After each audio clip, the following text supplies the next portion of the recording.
awesome.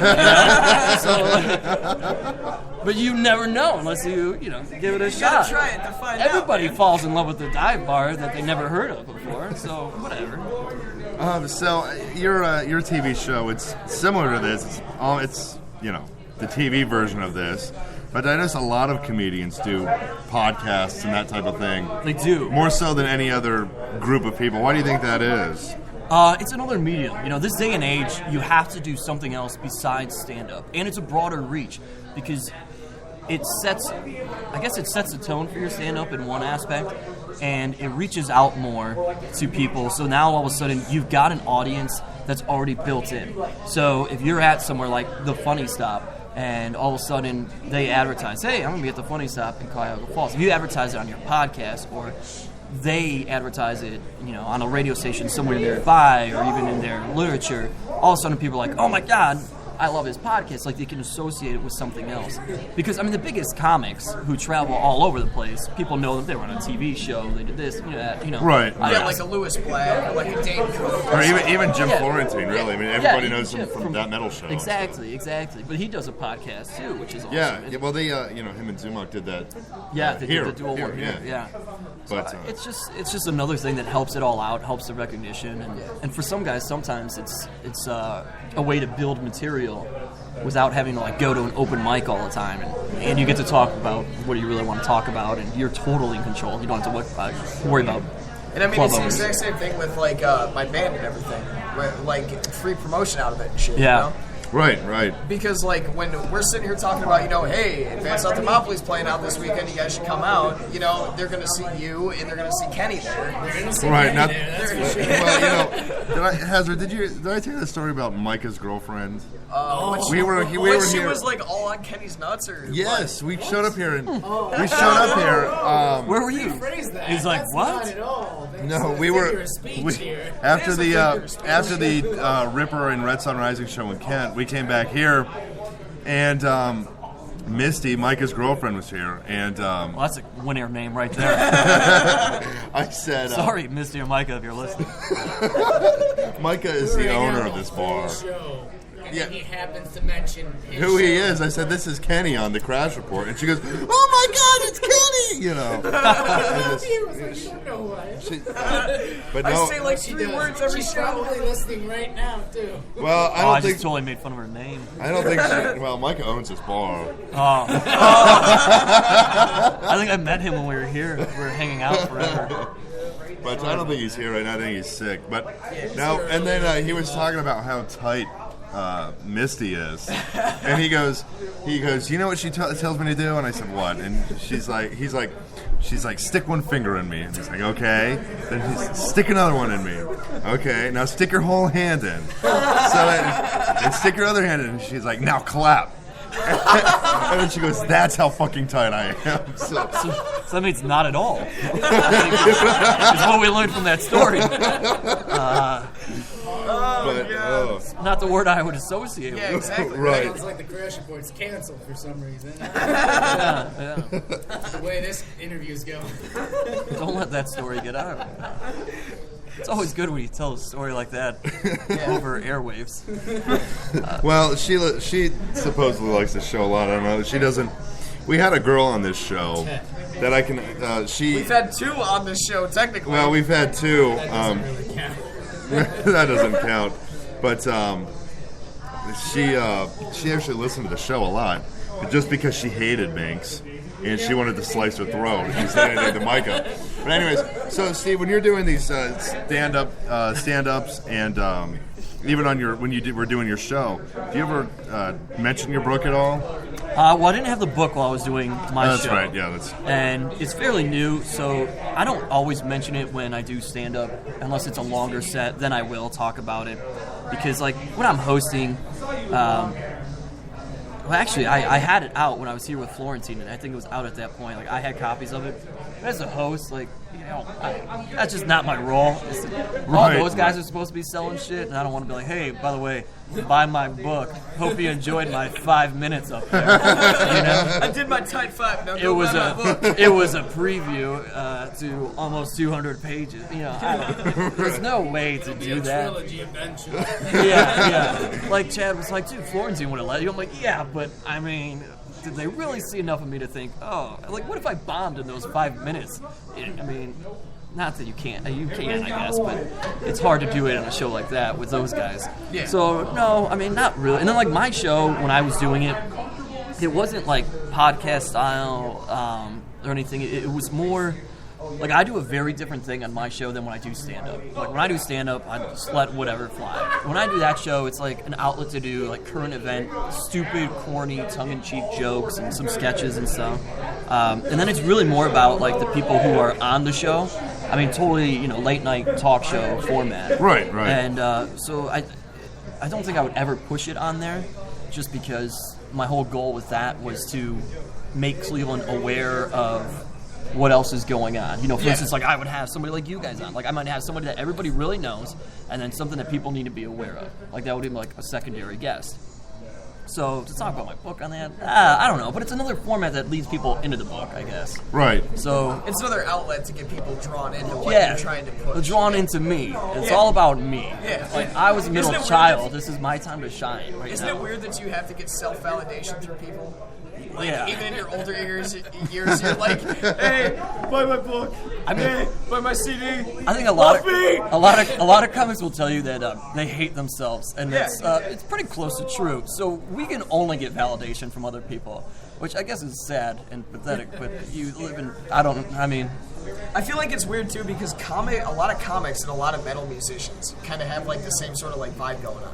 Like, I mean, it's weird because you kind of put yourself into that self-deprecating way to be able to like produce this craft and this like glorious project that people fall in love with and shit. one of my Pain is money, yeah. one of my favorite things to do. I do at the end of my set now, and I'm totally giving this away. But if any other comic is listening and takes this, I'm gonna fucking kill you. What I do is because I love music so much, and at the end of my sets, when I get to do like a longer set, I will literally be like, you know, hey, you know, every comic always wanted to be. I think and this is true. We always want to be something else in entertainment. Before you decide, I'm going to be a stand-up comic. Yeah. You know, because nobody knows that that's such a great thing to do when you're growing up. It seems fun, and then as you get older, you learn that they don't make shit for money. So you're like, that's not what I want to be. College gigs, 'cause those motherfuckers pay out the ass. Which, you know, also is why I wrote the book. Yeah, right. Hoping to sit well with college kids. So I do this thing, I'm like, you know, I always want to be a rock star. So, like, literally at the end of my set, I would be like, can you guys just like, pretend that I'm funny? And, you know, the best part of a rock show is that encore, obviously. Like, you're at the height of everything, and you're so pumped, and they get off, and, like, just, you know, cheer for me or whatever, and I love it. And, like, I will literally walk off stage, and everybody start clapping and chanting, like, one more joke. And I'll come back on. I don't care what the joke is, which is, this is a great thing for a comic, because if your joke sucks, it doesn't matter, because if you just roll back out there like you're a rock star, and you just start shouting whatever the joke is, like, I could be like, why did the chicken cross the road? And everybody just loves it. I'm like, yeah! And I'll just be like, my name's Steve Guy, good night! And then I'll flip out. It's fun, man. But yeah, there's so many similarities between comedy and music. I mean, that's why I appreciate anybody that tries to do. Plus, I can't play any sort of instrument at all, so I really appreciate it. If I could, I'd probably get more girls. Then I wouldn't have to write a wingman book. My wingman would just be like my awesome voice and guitar, I guess. Yeah, I hate Hazard. Wingman would be your bass player.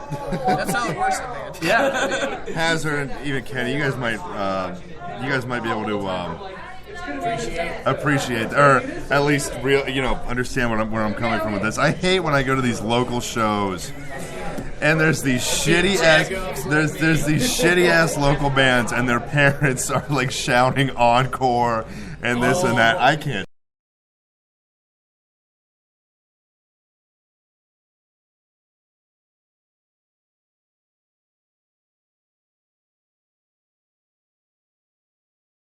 Stupid shit. You know, we play. I've seen that many times at the underground. We played at the old. The rocker grannies. When I was still in JAG, we played at the old Rippers.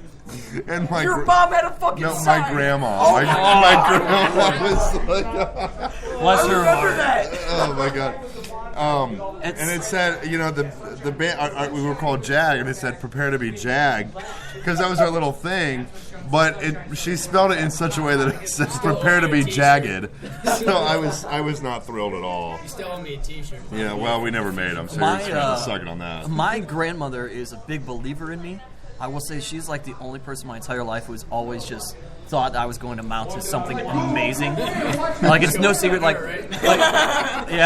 I am probably the least successful of 10 grandkids in that family right now. But I'm still her favorite, and like she thinks that I'm going to be something awesome. And I don't care if I say her, like everybody knows I'm her favorite. I can say that, it's fine. But she came up to me on Thanksgiving and she gave me a box of like Mark Twain books. For some reason, she is dead set that I'm going to be like this generation's Mark Twain. Meanwhile, she has no clue that I actually wrote a book. And she's at the point now where she can't see shit very well anyway, and I will never tell her that I wrote a book because she'll want to read it, and she'll try to find a way. This is why there is no audio copy yet, because the last person I want to... I don't need... My grandfather passed away years ago, was a Lutheran minister, so this grandma reading this book, not a good combination. Has she ever seen you perform or anything? Oh, absolutely not. She sends me newspaper clippings of jokes that she thinks are funny. You know, she's that grandma. And I'm like, yeah, it's great. And I'm like, but then I explain it to her too. I'm like, Grandma, you can't really use other people's jokes. Like, you're just not allowed. She's like, oh, okay. Well, you say nice things, right? I'm like, yeah, absolutely. You know? I will say that, like, I made a point where to try, like, not to curse as much. Yeah. Because I kind of want her to be proud, but like then I realized like I'm telling dick jokes and stuff. You're you like, know, I'm all right, well, like, I guess I'm not gonna say fuck, but at the same time, I'm telling weed, dick, and fart jokes. So Yeah, might as well fucking say it. So I'm like, Grandma's not gonna like this no matter what. It's just so winning her over if she were to come see my show. But meanwhile, like other people in my family, like my dad and like my younger brother, you know, they come out and support, which is great. But they're not those parents, like they're not the family members that hold up signs. Like they still don't understand. Like, shut the fuck up during comedy. They will heckle me. Like, my father and my brother will sit there and heckle me the entire show. It's like that bachelorette party over there, like right in the front. They're like, hey, we came to have fun! Yeah, but it's your family. It's ridiculous. It's, you know. And then they're always shocked when I call them out on it. Yeah. Well, just shut up. Just shut up and enjoy my jokes, We'll be damn fine. it. Do they ever get like disappointed or angry at you when you get something really raunchy in there? My family? Oh my god, I'm so disappointed in you, Steve. No, I don't. Steve, why did you talk about butt sex? Well, because I mean, you know, my mother won't listen to the show. She tuned in. Parents aren't allowed to listen. She tuned in like when we were back at Even Radio, and we were talking about blowjobs or something, and my 7-year-old brother was right there. Oh yeah, that's troublesome. Yeah, you don't want that. Yeah, so she won't listen to the show anymore. But I mean, is any of your family members like that? Like, oh, I'm not going to go see Steve. He's too filthy for me. I think what we do is, I do this with my parents. We filter out the family members that we think it's not a good idea for. Like, I'm not overly raunchy, but like, we know there's people who shouldn't see me do stand-up or like read my book. Like, my mom has read my book and she thinks it's hilarious, which is great, but she likes, like, I try to compare it to like if you're reading The Wedding Crashers or something along those lines. And like, I had a great aunt, and like my mom's cousin bought a book for her and she was going to buy it for them. They live all the way out in Illinois. My mom's like, you know what, maybe don't give them the book. It's a great call.